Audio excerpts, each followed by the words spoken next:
In this video, I'll talk about the number one biggest mistake by far that I have seen retirees make. And I'm sharing this to you as a practicing retirement income planner.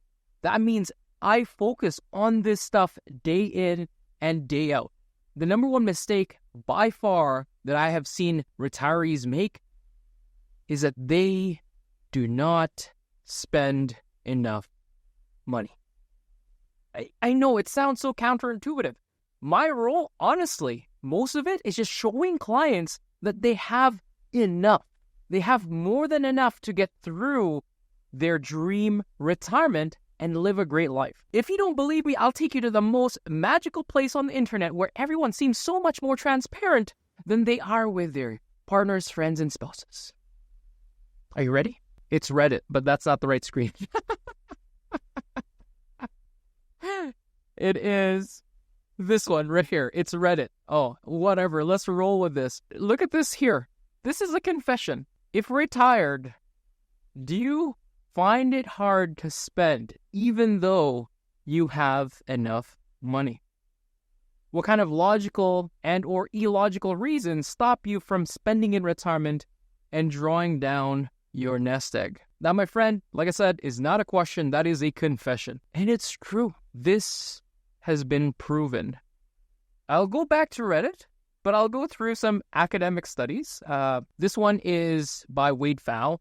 A lot of people still really operate out of fear, and they're scared that they're going to spend so much more in their latter years. I just don't think that to be true, but this is research that Wade and actually I have the other article that is being referenced there by David Blanchett, where they talk about spending patterns and real spending patterns for retirees. BlackRock actually even came out with a more recent article, this was just December of last year, where they share this very, very interesting figure. Most current retirees still had 80% of their pre-retirement savings after 2 decades. 2 decades of retirement. That sounds like a good thing, right? Like, oh, I am now 20 years, 18 years is what they use here. But let's round up. 20 years into retirement and I still have a lot of money. What the hell are you going to do with it? I'm just being blunt here. I'm trying to be a voice that you probably don't have around you. It's okay to spend money. It's okay to now tap into your nest egg after having gone through 30, maybe even 40 years of accumulation. Clients come to us because they want guidance on the decumulation phase of their life. Being able to mindfully share their wealth. Being mindful when it comes to spending and giving their wealth. Being mindful about how they can impact the people around them. That's what having a proper decumulation plan is all about.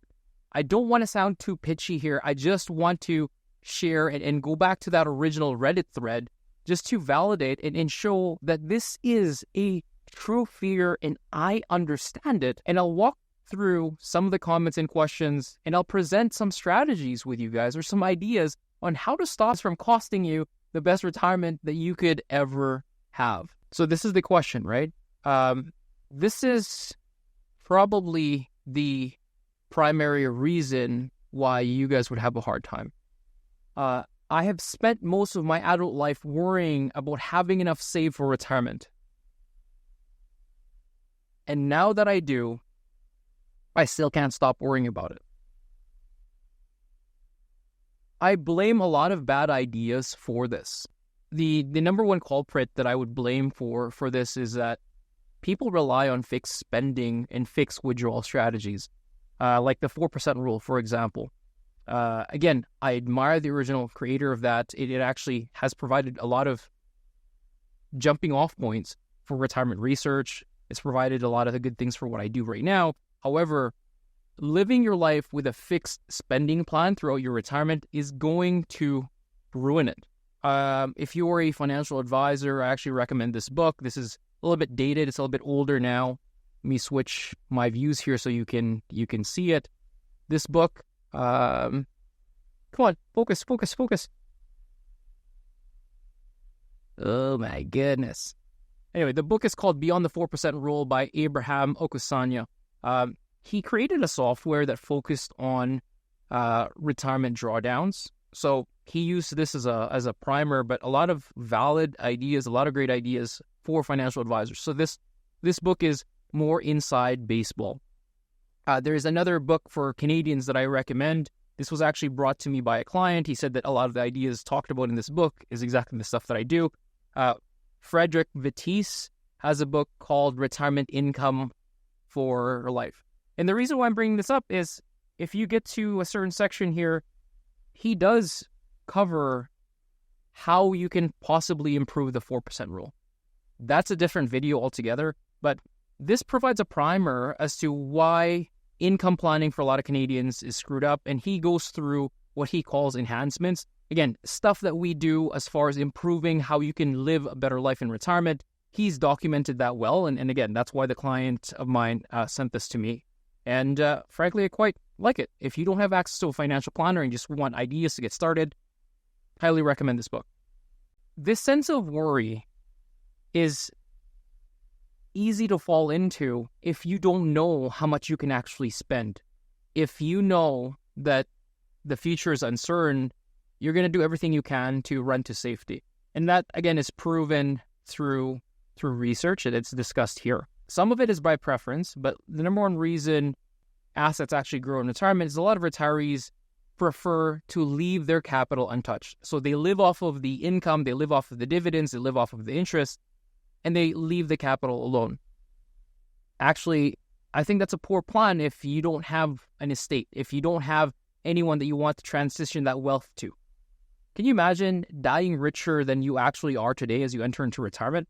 Who's going to benefit from that cash? Who's going to benefit from that money? If you're saying it's your kids, why would you wait 30 years down the road when they're already successful, then when they're already independent, when they're already doing the things that they have worked for their own lives, right? Why not give that away now? And that ties into being conscious about spending and decumulating today.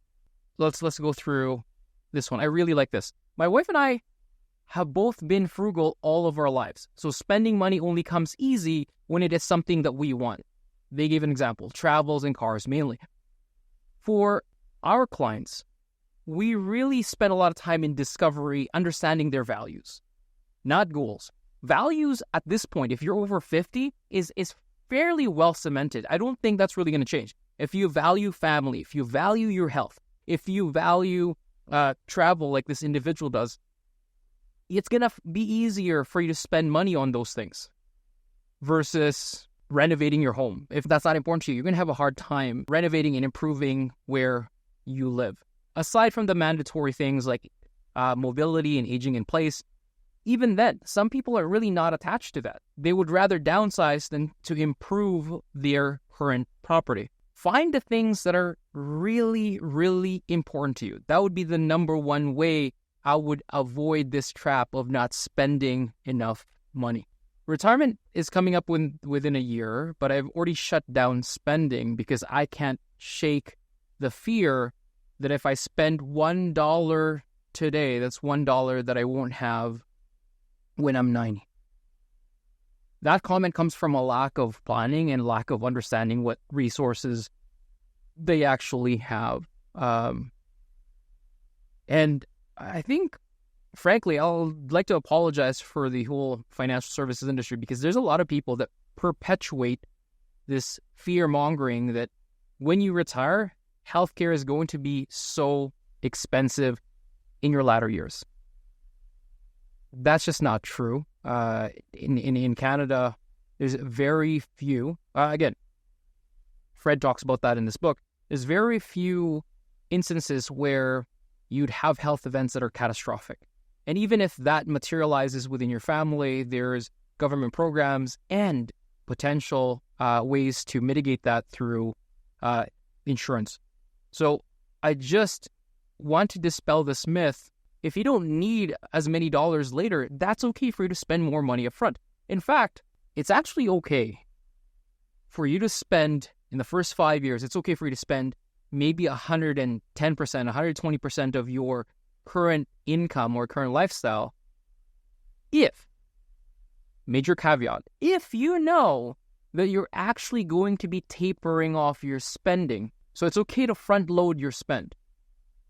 When we look at David Blanchett's paper here, obviously the data here is American. I believe it applies. And in fact, even more so for us because we have healthcare more or less solved for Canadians. But this is the annual real change in consumption for retirees. We follow this belief that we take whatever we're spending today and then we inflate that over time. Look at this. Research shows the opposite, that in real spending, the average individual actually starts spending less and less and less and less and less. And it slowly just creeps up. I hope that that's evidence enough for that guy. Here's a comment, and actually this provides a solution that would help you live a better life in retirement. I'm not worried about running out of money, but I just don't have a strong urge to acquire things. Yeah, that's, again, we talked about values already. This is the gem in this comment. If you know you're going to have a hard time spending when you don't have a regular paycheck, buy the things early. Spend the things early. This individual, they remodeled their house 5 years ago. I'm assuming 5 years prior to actually pulling the plug and going into retirement so that they can splurge. And that's the language that they use. They feel like they overspent aesthetically in their remodel, but it also increased functionality like aging in place. So that's a tip here. If you are just that type of person that wouldn't be able to shake off this fear, it doesn't matter the spreadsheet, it doesn't matter who's coaching you or guiding you, it might be a good idea to buy the big ticket things ahead of time. Do that while you still have a paycheck. I want to provide more concrete solutions to this, but I was reading this and I thought this is a perfect opportunity to get you guys involved. If you agree or disagree, let me know in the comments. Or if you believe I should go into a deeper video or a webinar about how I can give you tidbits on how to solve this issue, let me know. I'd love to hear from you in the comments. See you next week.